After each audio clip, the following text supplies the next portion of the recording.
I never imagined a routine business trip could spiral into a spectacle that would leave an entire airport terminal buzzing. There I was, standing in the first-class boarding line at gate C12, scrolling through work emails on my phone, when a voice sharp, grating, and all too familiar cut through the hum of the crowd. It was the same condescending tone that had haunted countless HOA meetings back in Willow Creek, where I'd lived for 2 years. Before I could even glance up, I heard shouts and the thud of hurried footsteps as airport security rushed toward our gate. That voice belonged to Linda Harper, the self-proclaimed guardian of our neighborhood and president of the Willow Creek HOA. She was clutching the arm of a bewildered passenger, a middle-aged man just trying to board his flight, her face twisted with indignation. "You don't belong here," she shrieked, her words echoing across the terminal. "This is first class. You're sneaking in, aren't you? Security, he's a threat." The poor guy looked mortified, his eyes wide as he tried to pull away from her grip. Passengers froze, phones whipped out to record, and whispers rippled through the crowd. Linda threw around words like trespassing and terrorism, her voice growing louder with every accusation. The man stammered, tried to explain, but she wasn't listening. Security stepped in, quickly diffusing the situation and helping the man board his flight. I thought that was the end of it. I should have known better. "My name's Marcus Carter. I'm a 32-year-old marketing director for a tech company, headed to a conference in San Francisco. Dressed in my usual business attire tailored gray suit, white shirt, and a green tie I always wore for lucky, was just another professional on the move. Back in Willow Creek, I'd had my fair share of run-ins with Linda. She'd leave passive-aggressive notes on my doorstep about my lawn being unkempt or my trash cans lingering too long after pickup. At HOA meetings, she'd fix her gaze on me when ranting about certain residents dragging down property values.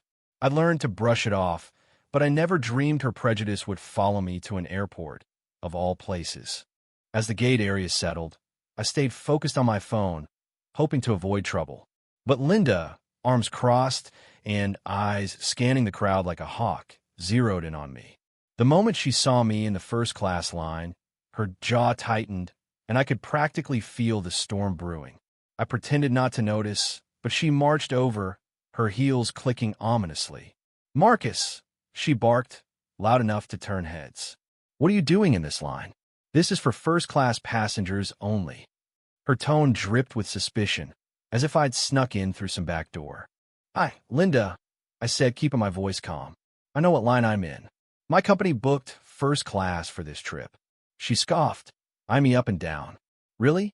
You expect me to believe that? Whose ticket did you steal?" Nearby passengers shifted, some whispering, others recording. "Linda, I didn't steal anything," I said firmly. "This is my flight, my boarding pass. Please lower your voice." But instead of backing off, she stepped closer, her finger jabbing toward my chest. "This is my terminal," she snapped. "I've been flying first class for 20 years, and I know you don't belong here. Show me your boarding pass." Now, I took a deep breath, willing myself to stay cool. "Linda, you don't work for the airline or security. I don't have to show you anything." That's when she lost it. She lunged for my carry-on bag, shouting, "He's hiding something! Security! TSA! This man doesn't belong." The terminal felt like it was holding its breath.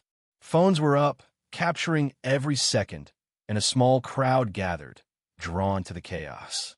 An airline staff member, a guy named VYD, approached, his face etched with concern.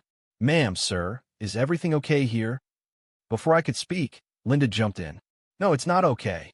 This man's trying to board first class with a stolen ticket. He's from my neighborhood, and I know he can't afford this." The VYD turned to me, his expression apologetic. "Sir, I'm sorry for the disturbance. Would you mind showing me your boarding pass to clear this up?" I nodded, pulling up the digital pass on my phone and handing over my driver's license. "Here's my ID too." The VYD checked everything, then smiled. "Thank you, Mr. Carter. Everything's in order. You're set to board in about 15 minutes. Linda's face turned crimson. "Check again," she demanded. "That can't be right. He must have hacked the system." Her voice was frantic now, and the crowd was growing. 2 security officers approached, their expressions serious. "What's the problem here?" one asked. Linda spun toward them. "This man doesn't belong in first class. He's from my neighborhood, and he's sneaking onto this plane. I'm the Willow Creek HOA president, and I'm telling you, something's suspicious." I kept my composure. "Officers, I'm just trying to board my flight. This woman's from my neighborhood, but has no authority here. She's causing a scene for no reason." They asked for my documents, which I provided without hesitation. "Do you have anything showing you're traveling for business?" one officer asked. I pulled up emails from my company, Tech Trend Innovations, with my itinerary, conference registration, and hotel booking. "I'm speaking at a digital marketing summit tomorrow," I explained. The officers reviewed everything, then nodded. "Everything checks out, sir. Sorry for the inconvenience." That's when Linda snapped. "You're not even searching his bag?" she screamed. "What kind of security is this? He doesn't look like he belongs here. People like him are ruining our neighborhood, and now they're infiltrating our airports." The crowd gasped, and the officer's face hardened. "Ma'am, lower your voice and step back. This gentleman has every right to be here." Linda's eyes blazed. "Do you know who I am?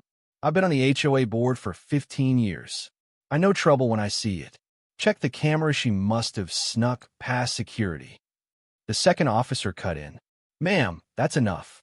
We have cameras, and they'll show you starting this confrontation." As if on cue, passengers stepped forward, offering their VYDAOs. "We got all," one woman said. She just walked up and started accusing him for no reason. Linda's eyes darted around, her confidence faltering, but she doubled down. "I'm protecting everyone here. This is about security, about standards." The first officer's tone was ice cold. "Ma'am, show us your ID and boarding pass." "Now." "Why should I?" Linda snapped. "I'm the VY Tim here." The officer didn't flinch. "This is your final warning, or we'll continue this in the security office." Fumbling with her purse, Linda produced her documents. The officer examined them, then said, "Mrs. Harper, your flight's in 3 hours from Terminal B.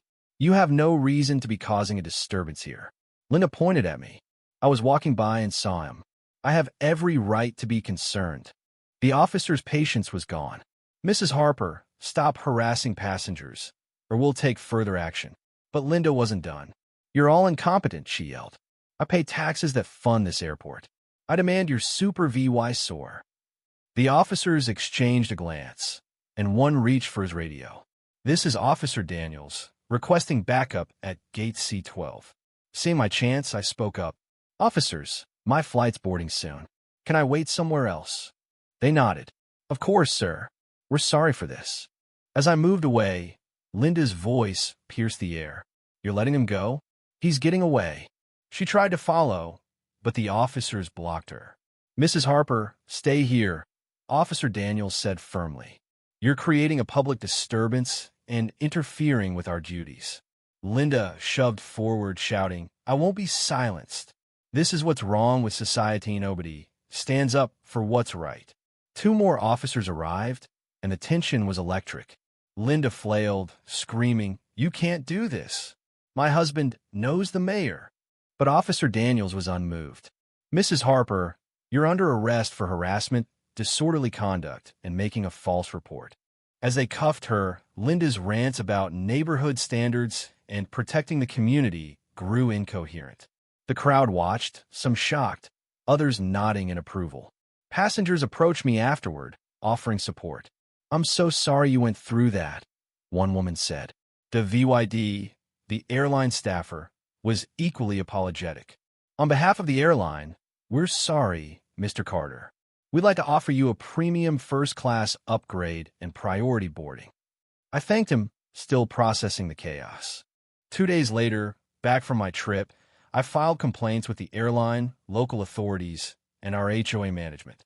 Linda, it turned out, had a history of confrontational, prejudiced behavior, or the airport incident was her most public misstep yet. She was charged with assault, harassment, and disorderly conduct. At her hearing, the judge, unimpressed by her excuses and horrified by the VYDAOs, handed down a 6-month suspended sentence, a due law $5,000 fine, 200 hours of community care VYC, and mandatory diversity training. The Willow Creek HOA held an emergency meeting and voted unanimously to oust Linda as president. She sat in the back, pale and defeated, muttering about a witch hunt as her reign crumbled. The incident left me shaken but resolute. Linda's prejudice had finally caught up with her, exposed for all to see. But it raised questions that still linger.